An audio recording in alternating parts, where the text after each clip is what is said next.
et bonjour, bienvenue dans cette nouvelle vidéo du journal de Lolipreneur du ciel à la terre. Alors, pour cette semaine, j'avais fait un petit sondage Insta pour savoir un peu les thématiques que vous aviez envie que j'aborde. Et il y en a eu plusieurs, hyper intéressantes, que je vais continuer à égrener sur les semaines à venir. Et celle qui a été le plus demandée était celle de l'organisation, grand sujet de l'entrepreneur. Parce que quand on est à son compte, personne ne nous dit ce qu'on a à faire, quand on a à le faire. Et on doit s'organiser seul et trouver des moyens de se mettre en route, se mettre en mouvement, notamment quand on travaille de chez soi et qu'on n'a pas forcément un bureau ou un cabinet. Donc comment un petit peu se mettre en route.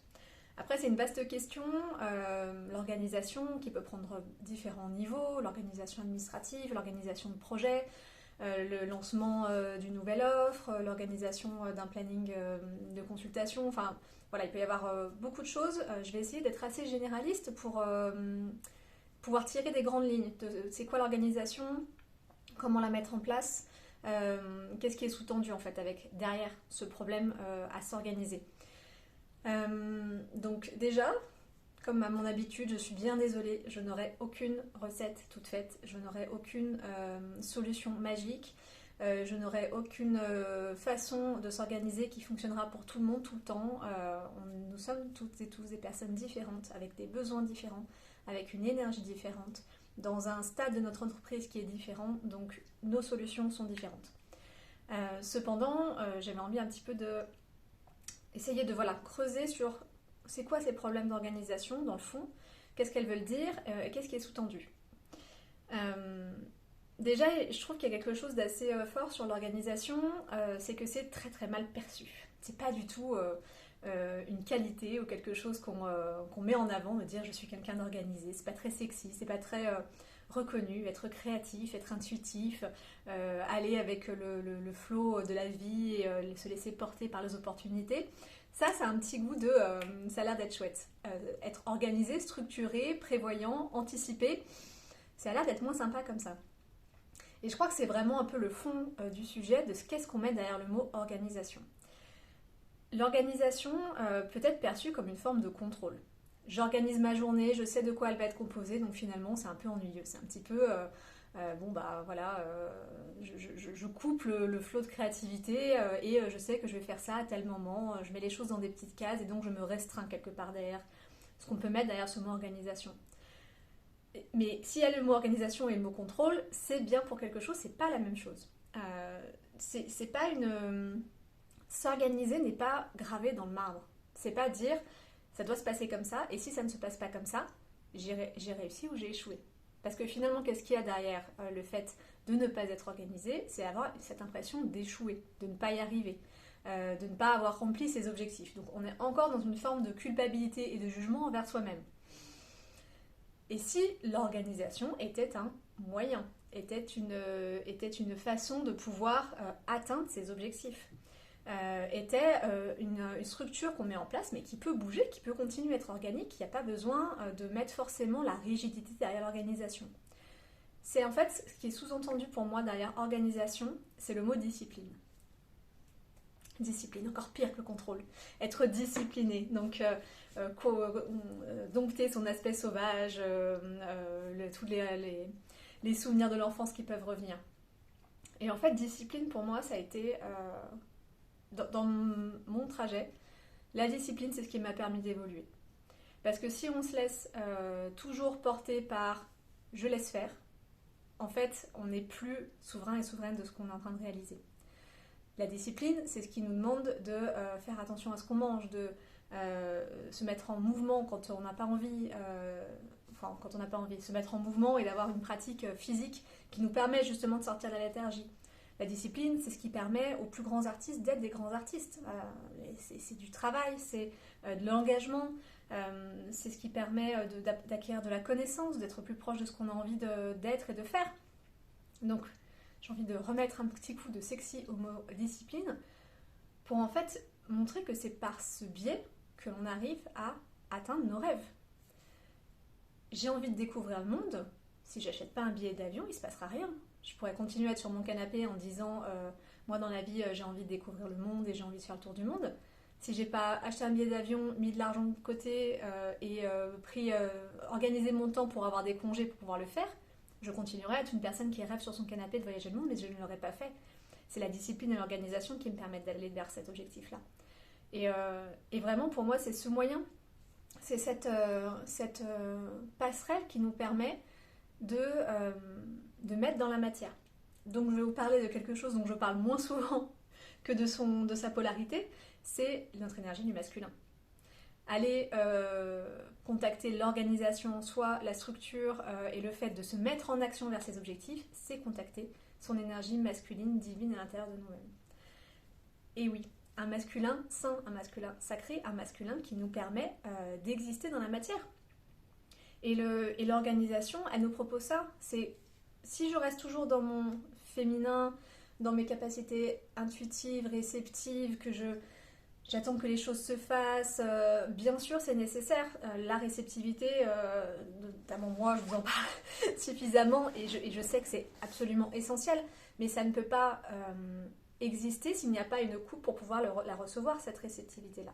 La coupe, c'est un principe masculin aussi, quelque part. Quelque chose qui vient accueillir dans la matière, qui vient cadrer, qui vient dire « Ok, donc là, on est dans cet espace-là ». L'organisation, c'est cette coupe qui vous permettra de recevoir le flux de votre créativité, de vos envies, de vos désirs, le flux divin, ce que vous voulez. Mais je m'organise, je crée une coupe pour pouvoir recevoir. Contacter son énergie du masculin, c'est aussi contacter donc, tous les aspects d'action, de détermination, de volonté, de courage, de structure et de protection. Protéger son activité, protéger ses journées, faire en sorte d'être dans un cadre sécuritaire. Comment pouvons-nous aller sortir de notre zone de confort si déjà on n'est pas bien, on ne se sent pas en sécurité là où on est? Comment on peut monter d'énormes projets si on est en insécurité? L'organisation, ça nous permet de nous mettre en sécurité pour pouvoir ensuite aller plus loin. C'est un peu ce que les jazzman ou les personnes qui font de l'improvise en musique. Tu peux faire de l'improvisation, mais si tu connais ton solfège. C'est pas j'improvise du premier coup. Il y a des génies qui naissent comme ça musicaux et qui contactent des dons incroyables, mais tout de même, la plupart des personnes qui improvisent en musique sont des grands musiciens et qui connaissent leur solfège. Donc s'organiser, c'est connaître son solfège entrepreneurial. Et ensuite, après, on peut improviser. Ça ne veut pas dire qu'on aura échoué dans notre organisation. Ça voudrait dire qu'on a créé le cadre sécuritaire et de mise en action nécessaire pour nous permettre d'atteindre nos objectifs, pour nous permettre ensuite de recevoir ce flux, de recevoir cette créativité, de recevoir ses clients, de recevoir les opportunités que la vie nous propose. Parce que sans organisation, on peut aussi laisser passer des opportunités. Donc, contactons notre énergie masculine, sacrée, calibrée, saine à l'intérieur de nous-mêmes pour nous organiser. Vous allez me dire, oui, c'est bien beau Sophie, mais tu n'aurais pas 2-3 trucs concrets? Bien sûr, j'ai 2-3 trucs concrets pour pouvoir mettre en place une organisation au sein de son entreprise. Dans un premier temps, ce qui m'apparaît souvent, c'est que le manque d'organisation, quand les personnes me disent qu'elles ne sont pas organisées, ce qui est dit derrière, c'est j'arrive pas à me mettre en action et je travaille pas assez. En gros, mes journées filent et je ne travaille pas. Et ce que souvent j'ai envie de leur proposer, c'est de regarder quelle journée de travail type tu essayes de mettre en place. Est-ce que c'est une journée de travail type de salarié? C'est-à-dire, est-ce que je considère que j'ai travaillé et que je suis organisée si j'ai bossé de 9h à midi, de 14h à 17h30 et que pendant ces plages horaires-là, je n'ai fait que travailler en prenant une petite pause café ou une cigarette. En fait, ça, c'est une structure un peu masculin toxique qui est de je coupe l'élan de créativité et j'impose un cadre à la fonction de travail au sein d'une entreprise, que tout le monde soit sur le même niveau. Cependant, vous êtes entrepreneur. Qu'est-ce qui vous oblige à travailler de 9 à midi et de 14 à 17h30? Si votre créativité et si votre gène comptabilité, administration et rédactionnel se réveille à 19h, qu'est-ce qui vous empêche de travailler à 19h? En fait, et c'est bien normal, parce qu'on n'a pas d'école de l'entrepreneuriat et c'est une école de la vie, une école de l'expérience. on peut reprendre facilement des façons de faire du salariat quand on se met à son compte parce que ce sont nos points de repère. Donc on arrive à se dire ok, donc une journée c'est à peu près comme ça. De toute façon, tout le monde est organisé de cette façon-là pour que les enfants soient à l'école à 8h30, qu'on les récupère en fin de journée. Enfin, le monde est organisé pour ces journées-là. Cependant, on est des êtres organiques et on est des êtres libres en étant entrepreneur. On peut faire ce qu'on veut de notre journée. Donc ce que je vous invite à faire dans votre organisation, c'est déjà de regarder c'est quoi ma courbe d'énergie dans la journée. Parce qu'on n'a pas envie de faire les mêmes choses au même moment de la journée. Il y a des personnes qui sont extrêmement créatives le matin, qui arrivent à ouvrir les yeux, prendre un café et se mettre à bosser, et là, ça file. Il y a des personnes qui sont des diesels et qui ont besoin de beaucoup de temps pour se mettre en action et qui commencent à être vraiment effectives à 11h30, midi. Il y a des personnes qui ont des gros coups de barre en début d'après-midi, d'autres qui, après le déjeuner, se sentent un élan de faire, d'être dans la matière. Il y a des personnes qui ne peuvent pas travailler de nuit, il y a des personnes qui adorent travailler de nuit. Nous sommes toutes et toutes différentes. Regardez votre courbe d'énergie. Observez-la, sans jugement, sans vous dire c'est bien, c'est mal, ah là là, c'est pas pratique. Peu importe, juste l'observer, regardez votre cyclicité. Pilier 1 de l'oliprenariat. Quelle est votre cyclicité dans la journée ? Comment se traduit votre énergie ? Quels sont les moments plus dans la raison ? Quels sont les moments plus dans l'intuition ? Quels sont les moments de repos ? Quels sont les moments d'action ? Quels sont les moments où vous avez besoin d'être en contact avec l'extérieur et les moments où vous avez besoin d'être en contact avec l'intérieur ? Très important pour les personnes qui reçoivent, qui ont des patients, des clients, qui ont des rendez-vous, des réunions. Si en fait votre courbe d'énergie vous dit que le matin, faire une réunion à 9h, ça n'a aucun sens parce que vous n'avez ni le cerveau rationnel qui est en marche, ni l'envie de communiquer avec d'autres personnes et que vous êtes seul avec vous-même, ne vous imposez pas ça. Donc s'organiser, c'est déjà observer sa cyclicité, sa courbe d'énergie dans la journée. Et vous verrez qu'au fur et à mesure des jours, en passant et en regardant un peu à quoi ça ressemble, vous allez pouvoir décider d'organiser votre journée en fonction de votre courbe d'énergie. Et non pas depuis ce qu'on nous considère être juste, je travaille, donc mon planning de rendez-vous, il est ouvert de 9h à 19h. Maintenant, peut-être que vous êtes vraiment bon ou bonne en plus que le matin ou que l'après-midi. Ou peut-être qu'en fait, le matin, vous ne savez pas travailler et vous travaillez de nuit. Couchez vos enfants, faites embrasser votre conjoint ou votre conjointe et allez bosser en nocturne si c'est ça qui est juste pour vous. Donc vraiment de casser ces croyances autour de la journée de travail, à quoi elle doit ressembler, pour ouvrir votre propre journée de travail collée avec votre cyclicité, votre courbe d'énergie. Ça peut être un bon moyen de trouver votre mode organisationnel qui vous convient le mieux. Autre élément aussi, pour gérer son organisation, c'est une courbe. Alors je crois que je l'ai vu quelque part dans mes années d'entrepreneur. Je saurais plus retrouver la source. Si jamais vous l'avez, n'hésitez pas à me le dire. Mais c'est pour l'organisation de ces tâches, avoir une courbe plaisir et une courbe priorité. Très concret, très masculin, on est dans la rationalité. La courbe plaisir et priorité. Donc vous avez toutes vos tâches que vous devez réaliser. Vous avez un point de je n'ai pas du tout envie de le faire et un point de j'ai très envie de le faire. Votre axe plaisir, du pas du tout envie au très envie. Et l'autre axe des choses que vous avez à faire, c'est urgent, il faut le faire rapidement, à vraiment pas urgent. C'est du moyen terme, c'est quand j'aurai le temps, c'est du plus tard. Donc sur ces deux courbes-là, vous pouvez caler vos tâches, votre to-do list. Qu'est-ce qui est urgent, qu'est-ce qui n'est pas urgent, qu'est-ce que j'ai envie de faire, qu'est-ce que j'ai pas envie de faire. Et quand vous avez cette courbe, réalisez en priorité les tâches qui sont urgentes et plaisantes. Et au fur et à mesure, vous allez jusqu'aux tâches les moins urgentes et les moins plaisantes. Et comme ça vous donne l'élan de pouvoir commencer à vous organiser, à vous dire ok, j'ai ça d'urgent à faire, donc ça déjà je le passe en priorité dans ma journée. En fonction de ma courbe d'énergie, quand est-ce que c'est le moment plus juste de le faire? Donc si c'est plus juste, c'est plus fluide, donc c'est plus rapide. S'évertuer à vouloir faire une tâche quand c'est pas l'énergie, pas le moment de le faire, c'est passer une plombe à le faire, ouvrir Instagram, Facebook, appeler une copine, un copain, se perdre dans des onglets sur des sites de shopping, j'en sais rien. Mais en tout cas, c'est votre mental a envie d'être ailleurs, votre être a envie d'être ailleurs, donc il va aller ailleurs. Donc ça va être extrêmement lent, extrêmement lourd, et puis vous allez vous en vouloir de ne pas arriver à aller jusqu'au bout de votre tâche. Allez chercher le bon moment juste dans votre courbe d'énergie et être en lien avec à la fois la réalité matérielle, la courbe d'urgence, le masculin, et la réalité de votre énergie, de votre envie, la courbe de plaisir, votre énergie féminine. Vous allez pouvoir faire une jonction entre les deux et vous mettre à la tâche d'abord sur ces activités-là. Donc ça, la courbe plaisir, priorité, c'est un bon moyen rationnel de se poser, de prendre sa to-do list et de faire un petit peu l'organisation de ses tâches. C'est possible. Autre chose, beaucoup de personnes me disent « moi je ne suis pas organisée ». Et c'est vrai, il y a des gens qui ne sont pas organisés, c'est pas une qualité qu'ils ont, et c'est très bien comme ça, on a besoin d'avoir des gens organisés et des gens désorganisés dans ce monde, donc tout est ok. Donc il y a parfois une difficulté à projeter mentalement des tâches, le temps que vont nous prendre ces tâches-là, comment on va pouvoir les mettre en œuvre de façon la plus juste, c'est normal. On ne peut pas tout faire, on ne peut pas tout être. Ça, c'est quelque chose qu'on nous a demandé à l'école, de devoir être bon de partout. Ce n'est pas organique, ce n'est pas humain. La bonne nouvelle, c'est que nous sommes dans une ère où il y a 1 million de solutions pour nous aider à nous organiser. N'hésitez pas à prendre une application de gestion de projet, une application qui vous envoie des rappels pour vous dire ce que vous avez à faire, une application qui time le temps de chacune des tâches pour vous permettre de vous rappeler ce que vous avez à faire. Aidons-nous. On n'a pas besoin de tout savoir faire. Si on n'est pas organisé, si ce n'est pas une façon d'être à l'intérieur de nous, il y a des choses pour nous aider à le faire à notre place et c'est très bien comme ça.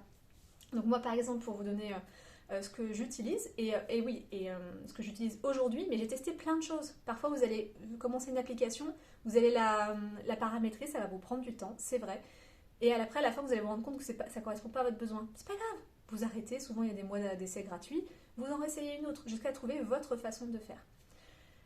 Pour moi, j'utilise une application principalement, c'est l'application Monday, qui est en français, je crois maintenant, et qui me propose à la fois d'organiser mes tâches par projet, par grand projet. Moi, j'ai différentes typologies de projets, donc je peux mettre mes tâches à l'intérieur, organiser des sous-tâches à l'intérieur, et surtout, ce que j'adore, c'est que je mets une date à chacune des tâches, et que quand j'ouvre l'application, j'ai mon calendrier avec toutes les tâches qui sont poussées au jour où j'ai besoin de les faire.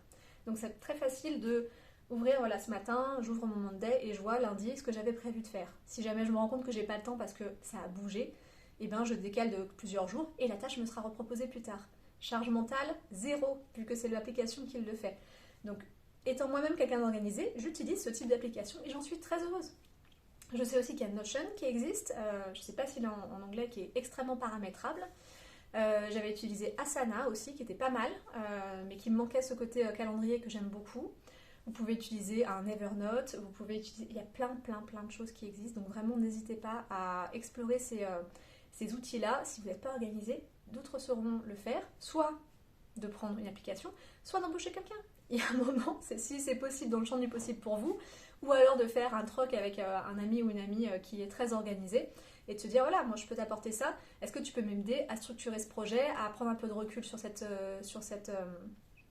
solution, ou à prendre un expert pour vous aider à le faire. On ne sait pas tout faire tout le temps, et c'est parfait ainsi. Ça c'est aussi un autre point. Sur l'organisation aussi, moi je vous en ai souvent parlé, j'ai fait une vidéo dédiée d'ailleurs sur cette thématique-là, donc je le replace juste un petit mot ici, c'est le CEO Day. Il y a une journée dans le mois que je dédie à mon entreprise.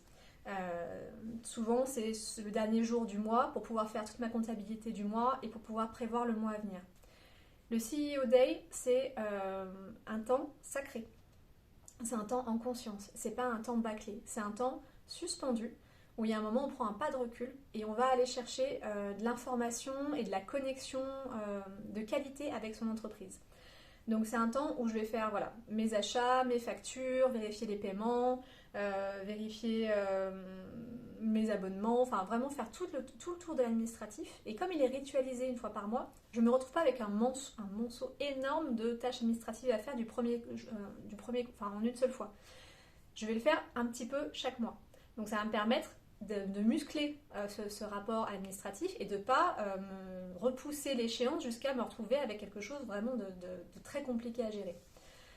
C'est aussi un temps d'organisation de projet global, c'est-à-dire que je fais le point sur qu'est-ce que j'ai envie de faire, qu'est-ce que j'ai envie de proposer. Alors, donc dans ce cas-là, je regarde un grand calendrier du semestre ou des temps à venir.